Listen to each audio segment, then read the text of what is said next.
Adnani जी, तव्हां मूंसां हिकु दफ़ो ॻाल्हि कई हुई त तव्हां वर्ल्ड सिंधी कांग्रेस सां बि जुड़िया हुया ऐं जेके उन्हनि सिंधियुनि जे हक़नि बाबति मुहिम छेड़ी हुई उन्हनि गतिविधियुनि में बि तव्हां उन्हनि सां गॾु हुया। कुझु उन्हनि जे बारे में बि असांजे दर्शकनि खे ॿुधाईंदा? सही ॻाल्हि आहे, इहा ॻाल्हि त तमामु झूनी आहे। सचपच अॼु मुंहिंजे दिलि अॻियां इहा ॻाल्हि ताज़ी थी आई आहे। वर्ल्ड सिंधी कांग्रेस में कुंदनदास तोतला तमामु हिकिड़ो पॉलिटिकली स्टांच माण्हू हो। राति ॾींहुं निंड में उथंदे विहंदे सिंधियुनि जे हक़नि जे बारे में सोचींदो हो ऐं असां उन्हनि सां जुड़ियल हुआसीं। त पोइ असां वेही करे ऐं कहिड़े नमूने असां इहो पंहिंजो अॻियां वधूं, कीअं असीं सरकार ताईं पहुचूं, कीअं असांजा जेके लाज़मी हक़ आहिनि कहिड़े नमूने उहे असां रिप्रेज़ेंट करे हथु करे सघूं। उहे हक़ कहिड़ा हुया?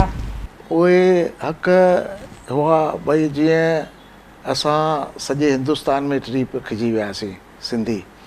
असांखे वोट बैंक कान्हे का, असां कंहिं हिकु एरिया में कोन आहियूं जिते असांजा लीडर सिंधियत जे ख़्याल खां खड़ा थियनि। जेके पॉलिटिकल लाइफ में सिंधी आहिनि उहे कंहिं न कंहिं पार्टीअ सां जुड़ियल आहिनि, त उहे उन्हनि पार्टियुनि जे हित में कमु कंदा, उन्हनि जो मैनिफेस्टो पंहिंजो आहे। असां हमेशह चाहियो थिए त असांजो अहिड़ो हिकिड़ो लीडर हुजे जेको हाउस में सिंधियुनि जे हक़नि लाइ ॻाल्हाए। असांजो उन टाइम वर्ल्ड सिंधी कांग्रेस में जेको असां वक़्तु वक़्तु गॾिजाणियूं कंदा हुआसीं त असां सोचियो त असां हिकु अधिकार यात्रा कढूं। असां बॉम्बे खां दिल्ली वञूं, अहिड़े एरियाज़ मां वञूं जिते असांजी सिंधियुनि जी घणाई हुजे ऐं उते असां जॾहिं यात्रा कढंदासीं ज़रूरु प्रेस वारा ईंदा, प्रेस में ॻाल्हियूं वेंदियूं त असां दुनिया खे ख़बर पवंदी त शायदि असां सरकार ताईं पहुची सघूं था। असां इहा 3 ॾींहंनि जी यात्रा कढी, बॉम्बे खां शुरू थी, असांजा साथी उते हलिया, कुझु वापसि आया, वरी उतां ॿिया जुड़िया, ईअं चेन हलंदी हली।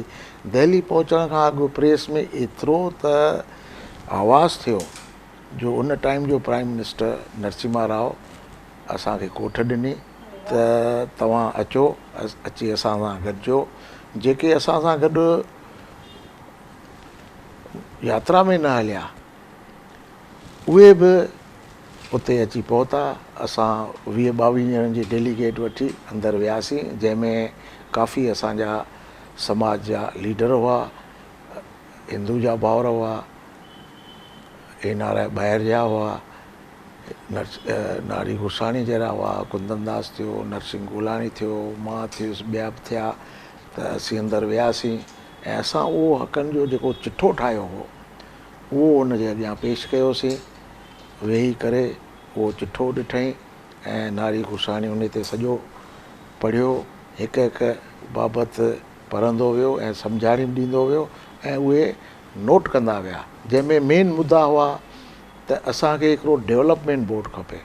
असां सिंधी टैक्सिस भरियूं था हर स्टेट में ऐं असांखे कुझु उन जो फ़ाइदो नथो मिले, असांजी का बि डेवलपमेंट नथी थिए, असांजूं कॉलोनियूं आहिनि, असांजा जेके कल्चरल प्रोग्राम आहिनि डेलीगेशन में कोन था वञूं, असांखे पुरस्कार कोन था मिलनि। त असांखे हिकिड़ो अहिड़ो डेवलपमेंट बोर्ड ॾियो जो असां सिंधी समाज खे मथे खणूं ऐं पंहिंजे बहुतीअ लाइ असां कुझु करियूं। तंहिंखां पोइ असां ॿियो हिकु जेको मुदो खयों उहो हो त भई असांखे सिंधू भवन हुअणु खपे। दिल्लीअ में सभिनी स्टेट्स जा भवन आहिनि, त जे सिंधू भवन हूंदो त उहो असांजो हिकिड़ो सेंटर प्लेस थींदो जिते असांजा अची सिंधी गॾिजंदा, वीचार जो ॾे वठि थींदो, सरकार सां पिया गॾिजंदासीं। त सिंधू भवन जी डिमांड कईसीं।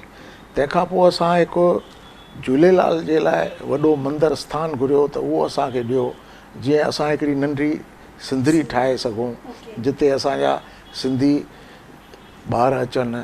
जीअं ॿियूं कम्यूनिटी पंहिंजे ॻोठनि में वेंदियूं आहिनि, ॿारनि खे वठी वेंदा आहिनि, उन्हनि खे पंहिंजो कल्चर मिलंदो आहे, शादियुनि में शिरकत कंदा आहिनि। त असां सिंधियुनि लाइ को बि अहिड़ो वसीलो कोन हो जो असां ॿारनि खे पंहिंजी सिंधियत जी पहचान ॾेई सघूं। त असां उहा डिमांड कई त असांखे हिकिड़ो अहिड़ो वॾी ज़मीन जो टुकड़ो मिले, असीं झूलेलाल जो मेलो ठाहे ऐं उते पंहिंजी हिकिड़ी नंढड़ी सिंध ठाहियूं। असां उहा बि डिमांड विधी त जीअं ॿियनि कम्यूनिटीज़ जूं DD चैनल्स आहिनि, तामिल जूं आहिनि, गुजराती जूं आहिनि, उर्दूअ जूं आहिनि, त अहिड़ी चैनल तव्हां असांखे ठाहे ॾियो जेका सिंधियुनि जी हुजे, जंहिंमें असीं पंहिंजा सिंधी प्रोग्राम ॾियूं, पंहिंजूं एक्टिविटीज़ ॾियूं, पंहिंजो न्यूज़ ॾियूं, सिंधी असीं ट्रियल पखिड़ा आहियूं, त कीअं उहो कनेक्ट करियूं त इहो हिकिड़ो टीवीअ जो ई माध्यम आहे। इहे डिमांड्स रखियूं। अहिड़े नमूने कुझु डिमांड्स रखियूंसीं त नसीराम तमामु चङे तरह सां ॿुधो, तमामु हिकिड़ो नेक प्राइम मिनिस्टर असां ॾिठो, जंहिं उन टाइम ई अनाउंस कयो त मां हिकिड़ी पंहिंजी कमिटी ठाहींदुसि, तव्हां पंहिंजी कमिटी असीं पंहिंजा वेही करे इन्हनि ते डिस्कस कंदासीं ऐं असां कोशिशि करे जेके बि तव्हांजा जाइज़ हक़ आहिनि उहे असां ज़रूरु तव्हांखे ॾियारींदासीं। पर इहो हिकिड़ो असांजो अनफॉर्चुनेट एपिसोड आहे जो नरसिम्हा राव वियो, उन सां गॾु इहा ॻाल्हि बि उते असांजी ख़तमु थी। इहा ख़तमु थियण जो कारण असां पंहिंजो बि चई सघूं था, छो जो असां में शायदि फॉलोअप न हो या असां गॾु यूनाइटेड न थी सघियासीं त इन ॻाल्हि खे अॻियां खणो।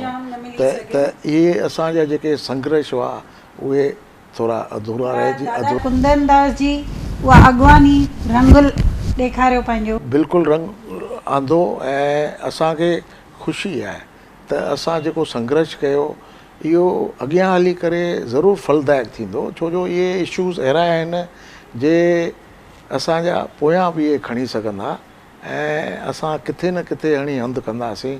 उहो टाइम ईंदो त जेको पॉलिटिकल असांजो क्लाउड आहे उहो ताक़त वठंदो ऐं उन में असां ज़रूरु कामयाबु वेंदासीं त सिंधियुनि जे असांजे हक़नि जे लाइ बि का न का असांखे स्थान मिले। मां तव्हांखे वर्ल्ड सिंधी कांग्रेस जी टीम ॼाण ॾियां थो त असां हिकु दफ़ो फ़ैसिलो कयो त कोऑर्डिनेशन कमेटी ठाहे ऐं वेही करे वीचार करियूं त कीअं गॾियल असां हिकिड़ो सरकार सां पंहिंजो गुरू क़बूल करायूं। असां मीटिंग कई, अलॻि अलॻि हिंदुस्तान मां काफ़ी समाज सेवा आया, हिते जा समाज सेवा आया। उन में हिकिड़ो मिस्टर रोचीराम थावाणी गांधीअन पंहिंजो नवाब शाह जो नागपुर रहंदो हो। जॾहिं असां इहो फ़ैसिलो कयो त असां हली दिल्लीअ में धरनो हणूं, त हुन पंहिंजे लेखे अनाउंस कयो त जे धरनो हणो था त मां पहिरीं वेहंदुसि ऐं मां प्राण त्याग कंदुसि। प्राण त्याग माना हिकु तमामु वॾी ॻाल्हि थी वई। जॾहिं हू नागपुर पहुतो त नागपुर वारनि जे सिंधियुनि जॾहिं इहा ॻाल्हि ॿुधी पोइ उन लाइ असां वरी वीचार कयो। असांजी मेंबर ऑफ पार्लियामेंट नागपुर जी हुई, उनखे यकदमि कॉन्टेक्ट करे जंहिं राजीव गांधी सां कॉन्टेक्ट कयो ऐं उनखे जॾहिं हीउ अहवालु ॿुधायईं ऐं अपॉइंटमेंट जी घुर कयईं त राजीव गांधी यकदमि असांखे अपॉइंटमेंट ॾिनी। असां हुतां वियासीं, जंहिंमें कुंदन दास, जंहिंमें नानक रूपाणी, मां ऐं ॿिया कुझु स्टार्ट वर्ल्ड चङा सॼण हुआ। असां उन्हनि जे साम्हूं वेठासीं, असां सां साम्हूं आम्हूं गुफ़्तगू थी ऐं असां उन्हनि खे सम्झायो त अॼु एतिरा साल थिया आहिनि ऐं असांखे का बि असांखे पॉलिटिकल पावर कोन्हे, असांजो को सिंधी कोन्हे हाउस में जो असांजा दुख दर्द ॿुधाए तव्हांखे। त उते इहो सॼो ॿुधी करे वीचार में पियो ऐं उते ई अनाउंस कयईं त तव्हां मूंखे हिकिड़ो नालो ॾियो, मां सुभाणे अनाउंस करियां नॉमिनेशन में तव्हांजो हिकिड़ो सिंधी लीडर हाउस जो थींदो। इहा तमामु वॾी ॻाल्हि हुई, बिल्कुलु वॾी ॻाल्हि हुई। असां हिक ॿिए में निहारियो, पर असां कुझु टाइम घुरियो त असीं तव्हां सां अची गॾिजूं था। असां ॿाहिरि पंहिंजो सलाह वीचार कयो, पर जीअं त सॼे हिंदुस्तान जा लीडर हुआ, को बि असां हिकिड़ो ॼणो नालो न कुझु तय न करे सघियासीं ऐं असां पोइ वरी गॾिजण बिना ई वापसि हली आयासीं। त तमामु ॾुख जी ॻाल्हि आहे। असां दर ताईं पहुता आहियूं, पर उहो दर बि खुलिणो ई हो, पर इहो असांजो जेके बि कमियूं पेशियूं हुयूं उन करे उहो असां नालो ॾेई न सघियासीं। पर वरी बि हिकिड़ो दिलि में अहसासु आहे त असां पंहिंजूं कोशिशूं कयूं ऐं अॻियां इहे ज़रूरु फलदायक थींदियूं। दर्शको, अॼु असां इहे दादा खां त सुठियूं ॻाल्हियूं ॼाणियूंसीं त असांजे गुरुनि ते नरसिम्हा राव जी, राजीव गांधी जी, उन्हनि पंहिंजी सहमति ज़ाहिर कई हुई।